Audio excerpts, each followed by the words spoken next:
I was running ABC Daytime.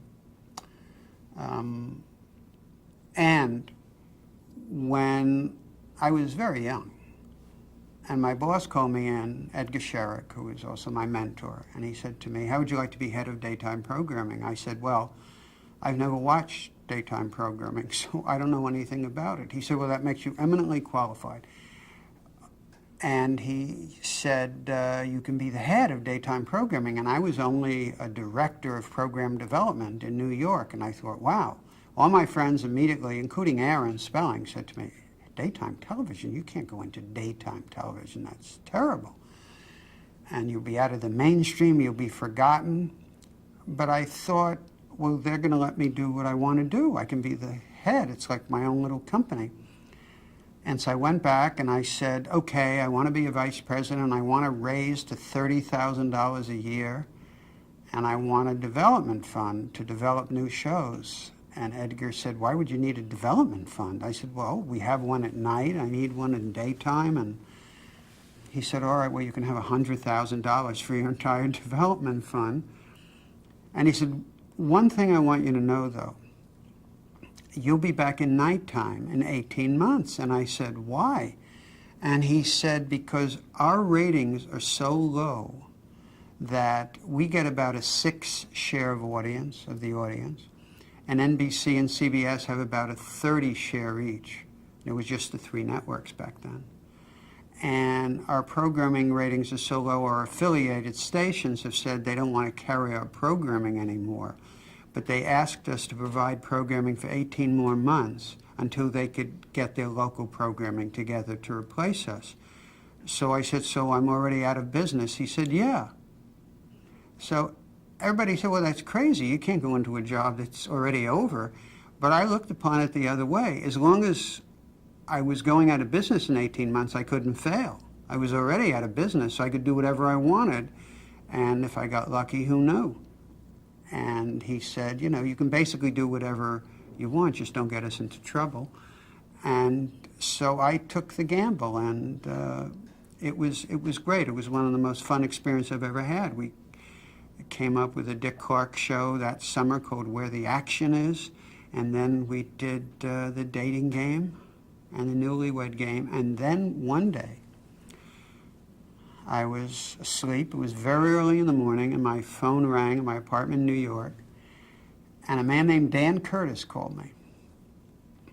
And I had known Dan for a number of years. He had been a golf show producer. CBS Golf Classic was Dan. And he said, I have to see you. And I said, okay, is everything all right? He said, I have to see you. Now, Dan is a very forceful guy. He's a big physical guy. And so you have to tread carefully around Dan. And he said he wanted to see me. I said, all right, let me grab a shower. We'll have breakfast. We had breakfast. He said to me, I have to tell you, last night I dreamt a daytime show.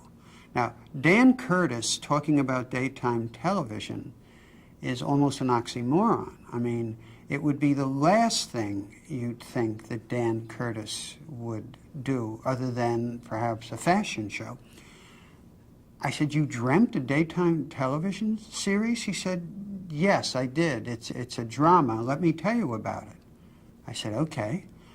And he said, there's this girl, and she gets on a train, and she's very nice and very pretty, but very fragile, and she's going up into New England somewhere.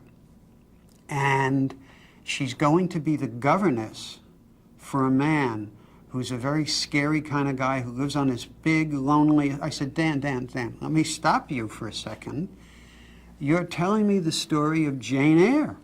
And he said, what's Jane Eyre? I said, well, it's a very famous story. He said, is anybody doing it for daytime television? I said, no. He said, so let me finish. And he went right on and told me this whole story. And we finished breakfast, and Dan was a very powerful salesman, but he also sparked something in me. So on the way back from breakfast, I stopped off at a bookstore, and I talked to the man there, and I asked him about Gothic novels.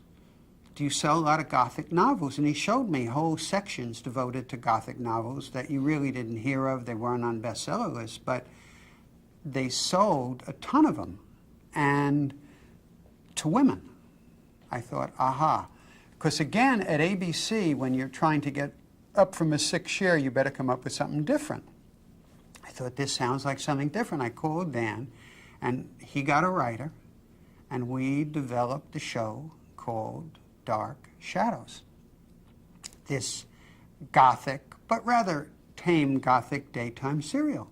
And it went on the air. It was hard for ABC to get a rating in daytime, but we were doing pretty well with Dating Game and Newlywed Game. And we were going along, and nothing much was happening, and Dan came to see me again. I always saw Dan when he asked to see you, because he was physically powerful enough to walk through the door anyway. So, but he was a good guy and very smart. And he said to me, tell me the truth, you're going to have to cancel me, aren't you? I said, yeah, the numbers are not really good.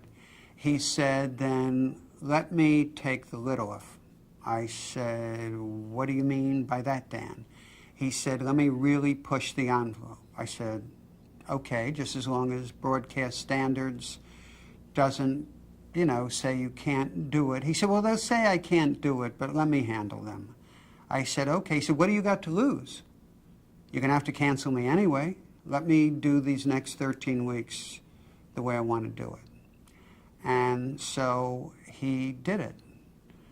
And it became a really, you know, well before Tom Cruise and Brad Pitt, there was Jonathan Frid as Uncle Barnabas.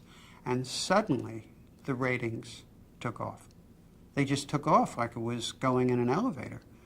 And it became this very chic, very avant-garde show. And the ratings took off, and Dark Shadows became a big success. What was interesting was the overall network, without sounding egocentric, they didn't take ABC off the air because in 1 year we went from a 6 share to a 19 share. So we were starting to become very competitive. But of course, no one in management had ever seen any of the shows. They saw the Dating Game pilot because I had to make a pilot then. But other than that, they kind of left me alone. And now we're a big success, and ABC's making a ton of money in daytime because you actually make much more money in daytime than you make in prime time because the cost is so much less. And we were out meeting with our affiliates 2 years later.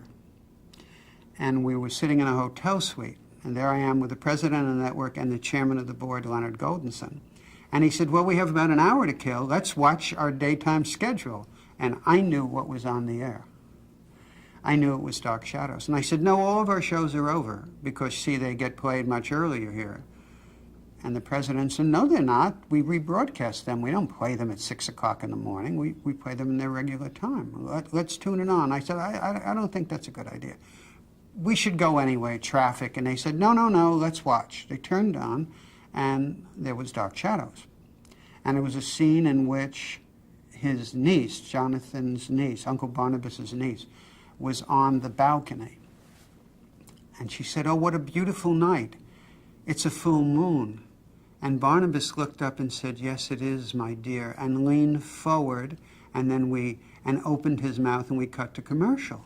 At which point, Leonard Goldenson leaned over and said, he has a very funny face. I said, no, he said, yes, he has very strange teeth.